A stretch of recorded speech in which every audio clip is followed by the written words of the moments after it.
holding up, putting him in the circumstance of beginning the conflict, means that German really control and eventually dismantled without a full war. After Hitler's capture and execution, the Nazi Party's hold on Germany falls apart.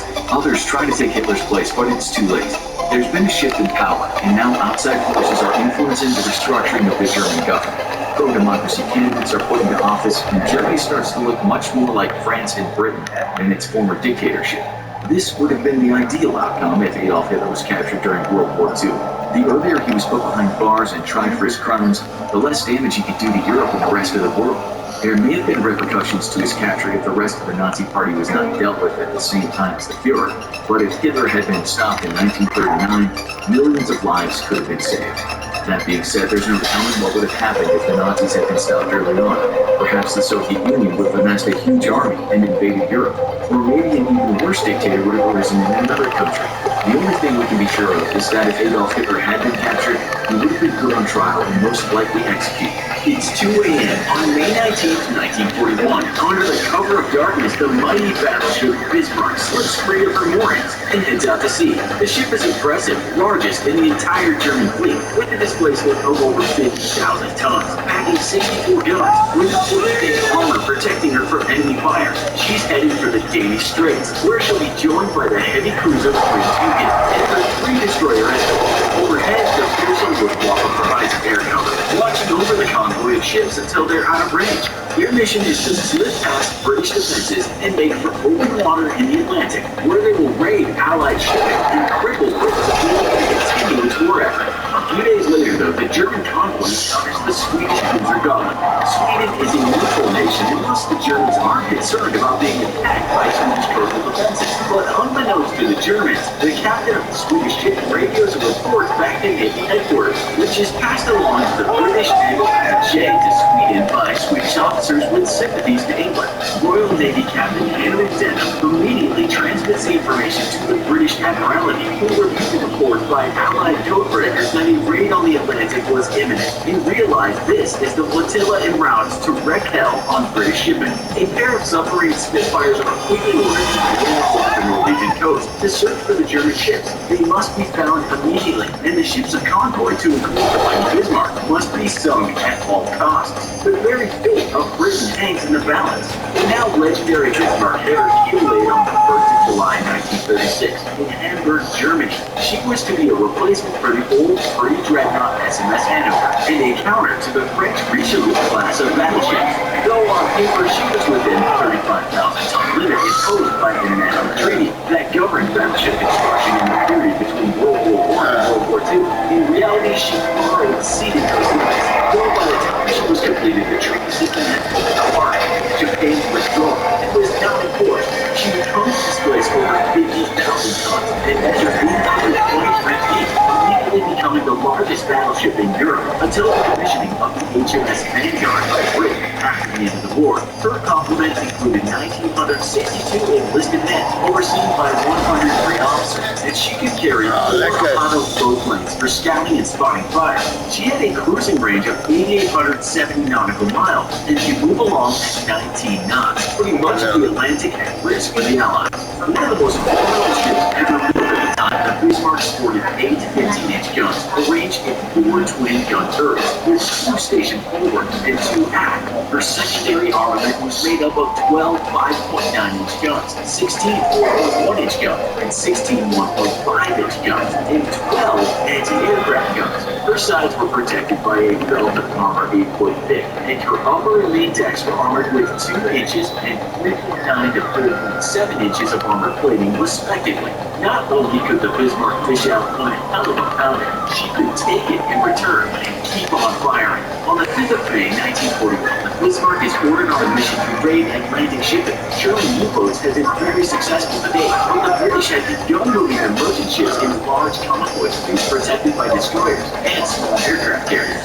The losses against German U-boats were growing exponentially. But with the Bismarck and her destroyers to support them, the Germans could wreak havoc on British shipping, potentially even ending the war by forcing Britain's surrender. 11 days later, the Bismarck leaves the port in Poland and makes for the Danish Straits, where she's joined by the Prinz Eugen and 3 destroyers, along with a small flotilla of minesweepers. The German mission is so secret that all of its crew is unaware of their destination or assignment, and it isn't until noon on May 20th that the crew is told over loudspeaker of the ship's mission. At about the same time, though, a group of Swedish aircraft flying reconnaissance comes across the German fleet, radioing their composition and heading, while remaining unseen by the Germans. 1 hour later, the Swedish cruiser Gotland intercepts the fleet and shadows it for 2 hours as it passes by Swedish territorial waters. The Germans are unconcerned by the heavy ship, though. Privately, Captain Ernst Lindix, commanding officer of the Bismarck, views that operational secrecy was effectively lost. The Swedes may be neutral, but any stray radio chatter reporting their position could be picked up by Allied spies, and the Germans always suspected that the Swedes harbored many Allied sympathies and could simply give up the ship to the British. Captain Lindman orders the convoy to increase speed, without the open water as battle.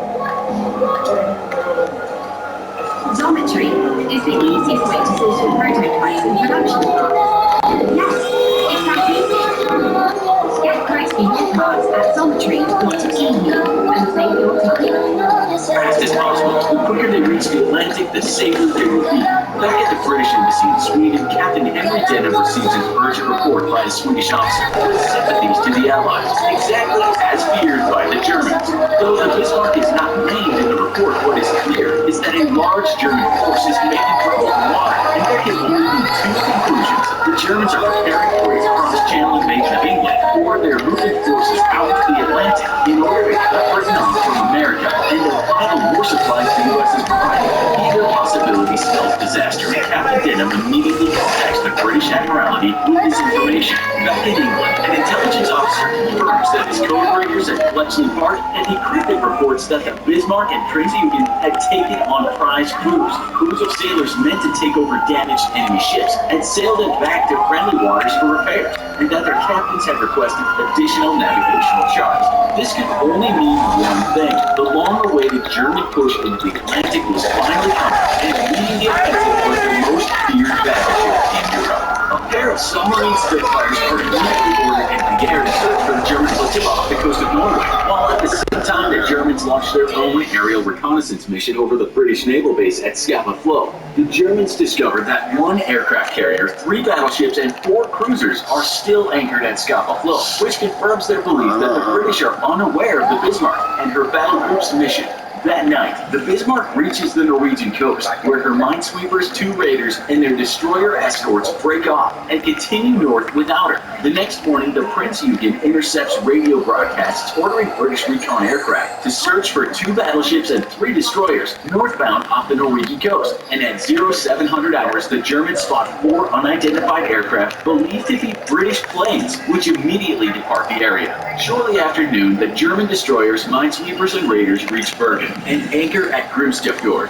The Bismarck and the Prinz Eugen, meanwhile, are taking on supplies and fuel, while a pair of Luftwaffe Bf-109 fighters fly overhead to provide air cover. Despite the air cover, though, British flying officer Michael Suckling fires his Spitfire directly over the German flotilla at a height of 26,000 feet and takes photos of the Bismarck anchored alongside her remaining escorts. Managing to break away from the defending German fighters, Suckling makes it back to base, where the pictures are immediately analyzed and reports sent directly to the Admiralty. The British battlecruiser HMS Hood, the battleship Prince of Wales, and 6 destroyers are ordered to reinforce a lone pair of cruisers that are currently the only force patrolling the Denmark Strait. Meanwhile, the British home fleet is put on high alert in Scapa Flow and puts out to sea. The greatest naval battle of the European theater is in the making, with the fate of Britain in the balance. The British immediately dispatch 18 bombers to attack the anchored ships, though as luck would have it, the weather over the fjord where the ships are sheltering worsens considerably, and the bombers are unable to locate the German fleet. The next day, at 1930 hours, the Bismarck, Prinz Eugen, and their 3 destroyer escorts all leave Bergen and put out to sea once more. And it wouldn't be until midnight, when the force is already well out to sea, that Hitler is informed of the raid on the Atlantic. By this time, it has become clear to the German senior command staff that Hitler was no master strategist, despite his proclivity for personally overseeing every aspect of the war effort. Thus, the choice had been made to not let the Führer know of the Bismarck's mission until it was far too late for him to stop it. Thus, grudgingly, Hitler consents, and the Bismarck continues on her way. The next day, at 0410 hours, the 3 escorting destroyers are detached from the fleet as the Bismarck and the Prinz Eugen attempt to dash through the Denmark Strait and break out into the open Atlantic. Speed is increased to 27 knots and all ships' radars are activated, potentially giving them away to Allied forces, but also allowing them to monitor any threats bearing down on them. The move is risky, but mists have reduced visibility to between 3,000 and 4,000 meters, which suits the Germans as it provides them with cover from air attack, but can also give that same cover to British ships lying in wait to ambush the 2 German vessels. The mood is tense aboard the Bismarck. They can break past Iceland, they'll be out into the open Atlantic and safe from British attack, but they're so close to Britain now that any moment these vessels could be hiding a British fleet waiting to match. At 1000 hours, the Germans encounter ice floes, which is expected to reduce speed and adopt a zigzag route through the dangerous icebergs. This further slows their breakout to the North Atlantic. At 1922, hydrophone and radar operators raise the alarm after detecting the HMS Suffolk at a range of approximately 12,500 meters, and the Prinz Eugen's radio intercept team confirms that Torchbeer, their location, has been reported. The Prinz Eugen is immediately ordered to engage the Suffolk, but through the fog, the Germans are unable to clearly make out their target. Rather than light themselves up and give the British an easier target spot to fire back at, the Germans hold their fire while the Suffolk retreats to a safe distance, continuing to shadow the German ships. At 20:30 hours, the heavy cruiser HMS Norfolk joins the Suffolk, but strays too close to the Germans, who immediately open fire. The Bismarck fires 5 salvos from her main gun, 3 of which score hits on the Norfolk, but cause superficial damage. The Norfolk responds by laying down a smoke screen and fleeing into a fog bank to lick its wounds. The opening salvo of Europe's greatest naval battle has officially been fired. The concussion from the big guns of the Bismarck, though, have knocked out her radar set, and the Prinz Eugen is ordered to take point so she can use her own radar to find the British formation, hoping to surprise the British ship shadowing them. The Germans wait until the Bismarck has been overtaken by a race and then put the ship through a 180-degree turn, steaming full speed ahead at the 2 British ships. The surprise attack, however, is defeated by the Suffolk's radar, which easily detects the Bismarck's maneuver despite its heavy raincoat. And the British ships evade the enemy attack. The British cruisers remain on station throughout the night, continually conveying the German position to the rest of the British fleet. The Germans know the fight is coming and try to get what rest they can through the stormy weather. The weather finally breaks early on the morning of the 24th of May as hydrophone operators aboard the Prinz Eugen detect a pair of unidentified vessels approaching at high speed. A half hour later, the German lookout spots smoke on the horizon, and a few minutes later, the ships are revealed to be the Hood and Prince of Wales. Alarms ring and klaxons sound as the men rush to battle stations, the Bismarck training her big guns on the approaching targets. At 05:52 hours, the Hood opens fire at extreme range, and a salvo of shells explodes in the water around the Prinz Eugen, which the British have mistaken for the Bismarck. The Prince of Wales responds a minute later, firing her own salvo at the Bismarck, though its shells too fall short of their mark. As the British ships approach, they continue raining down. I want to show kids that they can achieve anything. I want to show them that they really work hard. This is double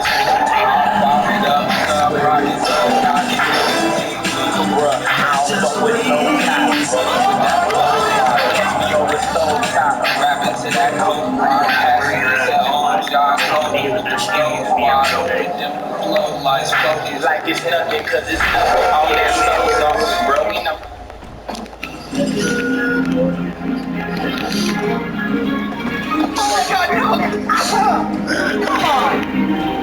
And all my weapons is real. Selling this, couldn't tell them what the recipe is. Got a wishing that they never gave. Whether the kids, send chills up spines of fat bitches at the shows, throwing out sandwiches. Niggas get it how they live and not live for money. Inside the bridge of the Bismarck, first governing officer Albert Schneider requests permission to return fire twice, but is denied twice by Admiral Gunther Legends, fleet chief of the Kriegsmarine. After a few close calls, Captain Lindemann can no longer bear it and mutters, "I will not let my ship be shot out from under my ass," and formally requests permission to return fire from Legends. blast relentless. The British ships are approaching head-on, which only lets them use their forward guns. The Germans, meanwhile, are able to bring all of their guns to bear on the British. They fire full broadsides. British fight back on the falling forces as ships turn 20 degrees to port, allowing them to close the distance to the Germans while bringing their rear gun turrets into the fight. Rather than speed their fire like the British, the Germans concentrate their fire on the hook, and almost immediately after being freed to return fire, the Prince Eugene scores a direct hit with a high explosive shell, starting a large fire. British damage control crews rush to put out a fire that threatens ammo stores and manages to put out the flames before the entire ship goes up in one giant explosion. Unfortunately for the British, though, the Germans have found their range to the hood, and the Bismarck immediately opens fire with rapid salvos from its main guns. Its secondary guns are ordered to engage the Prince of Wales, scoring 1 or 2 hits with fail to penetrate her heavy armor plating. The Prince Eugen is then ordered to shift her fire onto the Prince of Wales in order to keep both enemy vessels under fire. And a few minutes later, the Prince Eugen scores 2 direct hits on the British ship, which set off several small fires. The Prince Eugen then drops behind the Bismarck so that she can use her radar to monitor the location of the Norfolk and Suffolk, which have been Adolf Hitler sits in his Berlin bunker, shaking uncontrollably in fear. From the other side of the reinforced door, he hears the screams of his soldiers as they're gunned down by the bloodthirsty Soviet forces that have taken over the city. There is no way out, and he's unable to take his own life as his cyanide capsules and firearm were mistakenly left in the main room of the bunker when he was rushed into the safe room. Hitler notices that the battle beyond the reinforced steel hatch has gone eerily quiet. He puts his ear up to the cool metal and listens. You just make out a series of voices that appear to be speaking Russian. As he listens more closely, he hears a ticking sound. It's as if there's a clock ticking down to something on the other side of the door. His eyes open wide. He dives to the far side of the room and seeks cover. A moment later, there's an explosion. The door lets out a groan as it falls to the floor with a thud. The dust and smoke settle. Dozens of armed Soviet soldiers enter the chamber. They find Adolf Hitler cowering on the floor in the fetal position. They have successfully captured the monster who's caused so much pain and death across the world. The question is, what to do with it now? There are 3 different scenarios that might have unfolded if Hitler was captured during World War II, based on when this event occurred. It's important to note that there is no way of actually knowing what would happen if the Allies had captured Hitler, but based on historical documents and statements by the leaders at the time, we can make some educated guesses. Scenario 1. What if Hitler was captured by Allied forces toward the end of World War II? Adolf Hitler is now in the hands of the Soviet forces. For the past several months, they've fought a brutal campaign to push Nazi forces out of their homeland and have now taken the fight to Germany. They ravished the countryside as they slowly made their way to Berlin. Entire towns were burned to the ground. Naval facilities were pillaged and airfields were confiscated. But it is the stories of what the Red Army does to German citizens and Nazi sympathizers that instills fear in the region. After the siege of their homeland, the Soviets are taking no prisoners, and torture is a common occurrence. As this was happening, Hitler couldn't believe what his generals were telling him. His forces were being defeated on all fronts. Seems there was no longer any hope of turning the war around, but he ordered his men to continue fighting anyway. He would rather sacrifice every Aryan in Germany than willingly surrender to Allied forces. From his bunker, Hitler worked with his advisors to find a way out of their predicament, but as the Soviets crashed through their defenses, Hitler considered Plan B, taking his own life. Due to a series of unfortunate circumstances, Adolf Hitler is now in the hands of the Red Army soldiers. He's dragged from the bunker and greeted by thousands of cheering Soviets. They hurl curses at the monster who started World War II, as his actions led to the deaths of millions. Soldiers spit on the former Fuhrer as he walks by. These men have seen the worst of the worst, and now they want revenge. As Nazi forces pushed into the Soviet Union in June 1941, they committed countless atrocities. The Soviets fought back, but lost more men than any other country during World War II. Soviet lands were soaked with blood, and its soldiers hate Adolf Hitler with a fiery passion. The leader of the Nazis is marched to an open square, where he's forced to his knees. The Soviet men sing the songs of their nation as they look on at the scene unfolding before them. Joseph Stalin gave clear instructions to his men that if they captured Hitler, he was to be sent back to Moscow to be tried for his crimes. But this is not what happens. Filled with rage, the soldiers can't control themselves. Adolf Hitler begs for mercy in the city square as Soviet voices echo off the rubble and crumbling buildings that surround them. One of the soldiers who pulled Hitler out of the bunker steps out of the masses and silently walks up to him. He looks Adolf Hitler in the eyes and then says something in broken German. "This is for my fallen comrades," the Soviet soldier says. He pulls his pistol from the side holster, pulls the hammer back, and shoots Adolf Hitler in the head, instantly killing him. There's a roar of approval from the crowd. They will all be reprimanded by Stalin, but the soldiers will stand together in what they did. The demon that was Adolf Hitler was too dangerous to be kept alive, and deserved what he got. Other members of the Red Army walk up to Hitler's body and fire a round into it. By the end of the day, there is very little left to recover and dispose of. There's a chance in this scenario that the Soviet soldiers would have brought Hitler to their commanding officers, who might have been able to show a little more restraint. In this case, Adolf Hitler is placed in restraints and hidden on board a transport bound for the Soviet Union. His location is kept a secret as the Soviets don't want the Nazi forces trying to rescue their leader. Once in Moscow, Hitler is brought before Joseph Stalin, who looks upon him with contempt. The German Führer is thrown into a heavily guarded jail cell to await trial for his war crimes. Now that he's safely secured in prison, footage of his capture and incarceration is sent out to news companies across the world. Every paper is given images taken by Soviet photographers, and every media outlet in the world now has video footage of the daring capture and extraction of the Nazi barbarian.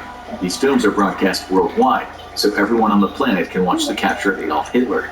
Weeks later, Hitler is marched through Moscow as the Soviet people shout insults and throw rotten food at him. He's led past Lenin's tomb and into the Kremlin, where he will stand trial. The war has now reached its end as Nazi Germany crumbled without leadership of their Führer.